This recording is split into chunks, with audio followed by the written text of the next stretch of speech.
I've got David Manning here, and man. we wanted to, I guess, have him in to chat about the awesome review you did for us. Thanks, man. I was stoked to see your review. I was like, dang, he covered everything, like, kind of better than I've been trying to cover it. So I was like, let's just bring this guy in and answer the questions that you had about, the batteries and what we did and why we did it the way we did it and all that stuff. So yeah, the battery was, I think, the biggest question I had. But man, dude, this thing, I mean, first off, it's been great. Like, I've had tons of fun with it. We've already used it a ton. More than anything, my wife's stoked on it. Yeah. So that makes me very happy. Yeah. I get to ask questions. Yep. How big's the battery? We looked at all sorts of batteries, and there's crazy stuff with the lithium-ion batteries and all that. Yeah. And I know they're powerful, but they're really expensive, and they tend to have issues with heat. Mm-hmm. And being in the back of your car. Yeah, and all that kind of stuff. And lead acid, that's a sealed lead acid battery, so Yep. that is a little heavier and a little bigger, but it runs forever. I mean, Is the sealed lead acid, is that like what they use in like boats and stuff like that? Yeah, in cars, like Okay. most cars will be like that. So, it can tip over. It doesn't, there's no nothing's ever going to spill out of it, but it can get, pretty warm. It doesn't affect it. It's just like your car battery, and there's, they're really safe, so you can ship them. So like lithium ion, you got to be careful of shipping and stuff like that. Yeah. And one of our, first prototypes of these that we have, we gave it to a guy, and he's been using it for 6 months now, like 2 or 3 times a week, and never charged it. Not once. And it's still like running. I'm like, dude, you're going to because you want to charge that thing eventually. Yeah. So it still works. I'm just going to keep going until it doesn't work. Because I was wondering, I was like, yeah, man, like it's killer that you can charge, like I can put in my like a USB charger and charge my phone. But then I was like, if we go camping, how many times could I charge my phone before I like lose my shower? Yeah, it won't just die all of a sudden. So like lithium ion batteries, from what I've seen, and I'm not an expert on batteries, but they tend to like kind of have a point where they just go and they die. And you don't want to get them down there because it actually damages the battery, just like with any of these batteries. Yeah, like 20%. This one will still run the motor and everything in here at like 8 volts, 7 volts. Okay. I mean, it'll go, it won't be as powerful, but it'll still work. Okay. And so, with charging your phone, I mean, I've run this. I charge mine. I'll probably use it 3 or 4 days a week and like drain it, 3 or 4 days a week.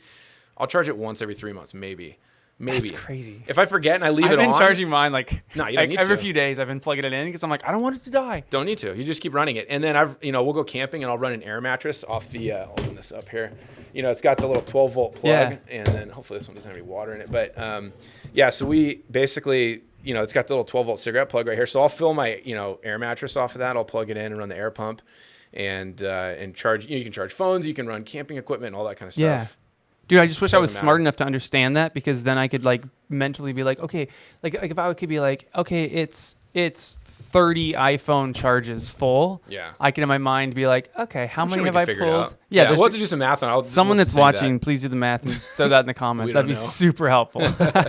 You went with the voltmeter instead of a battery, like a battery life meter. Yeah. You got to explain it to me because I don't understand the volts. The little battery thing here, we'll try to turn it on. You can kind of see it light up, but there's basically a little battery, light on there. You can kind of see like how many volts it is, and this will shut off when you have water in there. But the point is, we had one that had like a little gauge of, it was like green charged, yellow, red chart. You need to charge it kind of thing. Yeah. And the problem was when you turned on the pump, it would put a load on the battery and it would drop, and it would go red, and then you turn it off and go boop, and it go back up.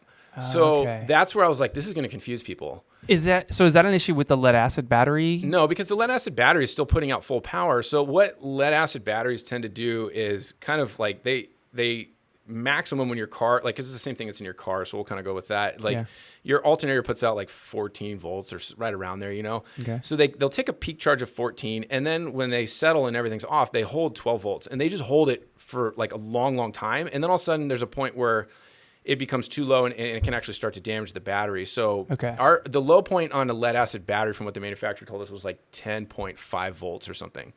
So 13 to 11 is basically full, and it's fine, and it can handle that load until it starts to get to like 10.8 when the pump's off and stuff like that. Then it's like, okay, just start thinking about charging it, but it'll still run a long time on 10.8. It'll even go down to 9 and 7 and 6. So with the voltmeter, it just kind of reads more precise of what you're doing, whereas the one with the lights, it would show yellow and red every time you turn the pump on or had a load on it, which would just tell people like, oh, the battery's already dead. I used it one time. So I was like, this is going to confuse people. Didn't make sense. So it must be something with this then. Like if it was a lithium ion battery or lithium battery, whatever that setup is, then it would be able to do like a meter, like drawing down. Yeah, they might have a little bit different volt system on that to kind of read it, but the automotive stuff, which is what we went with here because it's waterproof and it can handle impact and shaking and all that stuff, it just kind of reads like full. Either your battery's full or there's something wrong and your alternator's not charging it and it's dropping. Like 11 volts on a car would be bad, so that means something's wrong, and that's what those voltmeters are designed to show you. So that's why I was like, if we can make someone eventually in the future that has like a slow, 1, 2, 3 thing, we can do that. But the problem is these react instantly to the power going through the system. So they would confuse people, So eventually we'll probably figure it out and get one that can like show a little bit battery slowly going down, but it just would fluctuate too much when you turn on the pump. So I was like, let's just make it simple. Cool. All right. Well, that solves it. That answers it. This started 2 years ago in development. It's not like we just cooked this up. Yeah. So this stuff, we make them and we test them and then we got to tool it up.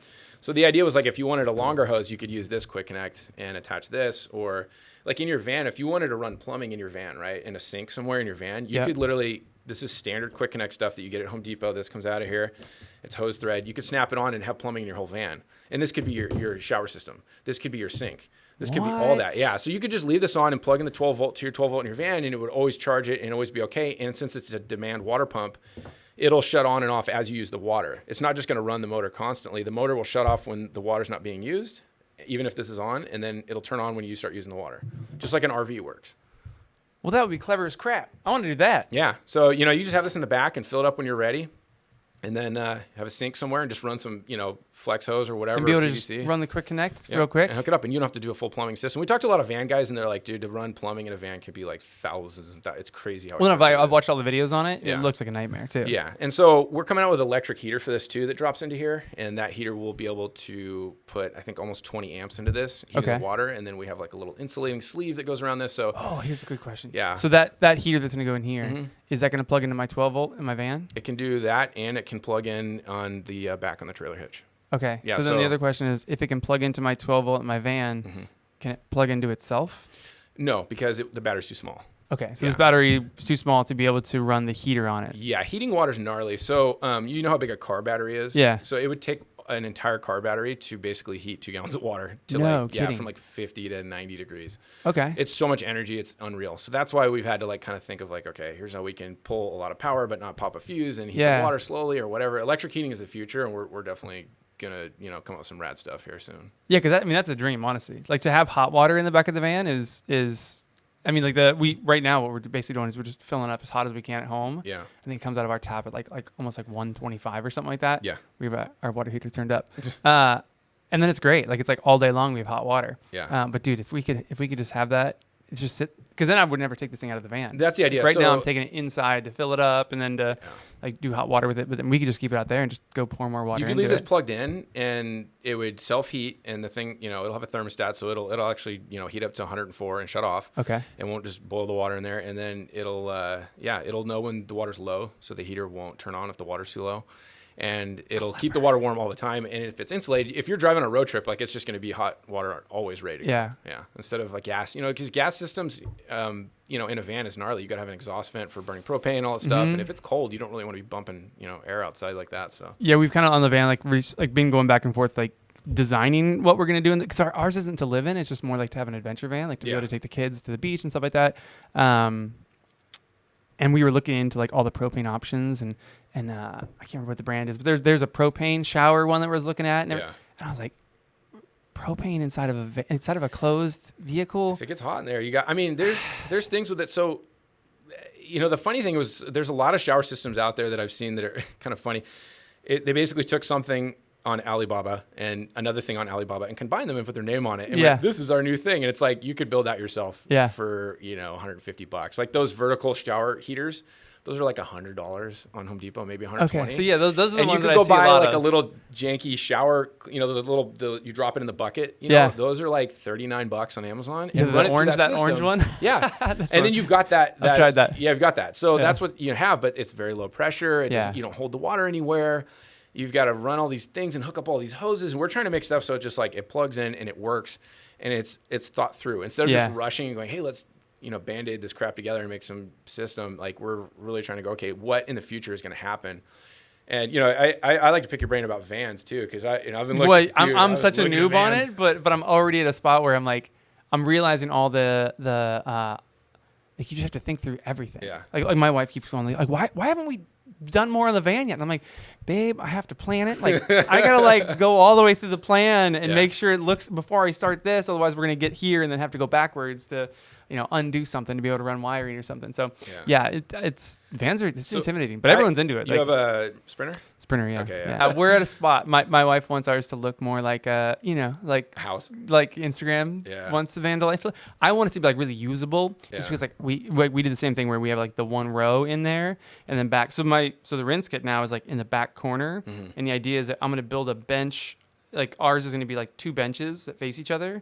So we can pull that out and it's like nice and open, but there's seating back there. Yeah. And then you can put a table down the middle and we could like sit. But then the RinseKit's gonna like be under that corner in the back. Yeah. So it's basically like a reach, like a pull out shower out the back of the unit. Yeah. But now the idea that you're saying, if I could run like a sink top somewhere else and then be able to just like quick connect, pop it off and hook it into that and have. That'd be great. And you don't have to like crazy plumb anything, It could be flex line, and if it gets cold, you just unplug this, and you don't have to worry about stuff freezing and shattering. Yeah, we're not going anywhere cold. Yeah. I mean, it's just there's so much you can do with the van. I know. We're not doing that. That's not our life. Yeah. Way to go. Yeah, it's been great. Heck yeah, man. It's been super fun. I'm stoked. I'm gonna get a van now. Okay, how about future RinseKit? Yeah, bigger. Okay. We got 3.5 gallons right now. Yeah, we got bigger ones coming out. Installation, heating, all sorts of cool stuff. Roof stuff. Yeah. Roof stuff. I feel like a lot of people would get really excited about roof stuff. We got roof stuff coming. So we're going to do all that. We're just trying to think it through. So it's not just like, because you can literally, for $50 build a roof shower. So it's pressurized. I mean, you can go to Home Depot. There's all these blogs on it and everything. Pumping it up. Like, go to Home Depot, get an ABS pipe and put it on your thing. So it's like, if we're going to do it, we're going to do it. So it's something you can't make yourself. Yeah. Which isn't, there's a bunch out there you can make yourself right now. But I'm like, let's do it right and make it sick. That's right. So that's where we're going with it. And, just kind of filling it out. I mean, we've got our Sport, which is like that little thing behind you right there. I don't know if you've seen that, but the kids love drinking out of that, and you don't have to like share their slobbery, stuff. Yeah, just spray it at them. They'll just get on your water bottles. You're like, oh, don't! You just ate a snail. Like, don't touch my stuff. That seems very clever. Yeah, so that you can like squirt it in their mouth, and they'll just drink water all day out of it. It's pretty funny. I appreciate that. Yeah, so I don't know. We just keep coming out with kind of fun stuff like that, and that's cool. Beach things. I love making beach equipment. So. I feel like this thing though, like there's just these guys that make they have like a pizza food truck, right, that come to our area over in San Alejo, and they always set up. And I went over there the other day with your nozzle, the auto nozzle. Oh yeah. And I asked them, I was like, dude, why don't you guys have like any kind of like sink set? They just have like those like those sanitization bucket. No, it's like all their utensils just like sit in that goop, but it's like, I don't know, keeps them clean, I guess. But it's because they don't have running water because they're on site, so they have to use that. And I was like, dude, I've got something for you. I sent you guys a link and everything. That's new. Yeah. And that really hasn't been like an option before. Yeah. So that's what we're going for, is like, just taking all those things and going, what would you do in your campsite, and trying to build like an all-inclusive system. Yeah. They can do multiple stuff like power things and you can run lights off of this or whatever. So it's very clever. We're getting there. I'm into it, dude. All right, man. Cool. Well, thank you for coming in. Yeah, it's been fun chatting, dude. Yeah, and it's cool. Fire away if you have any more questions or anything like that. Anything I have, I'm gonna send to you guys. We're getting there. Thanks, man. All right.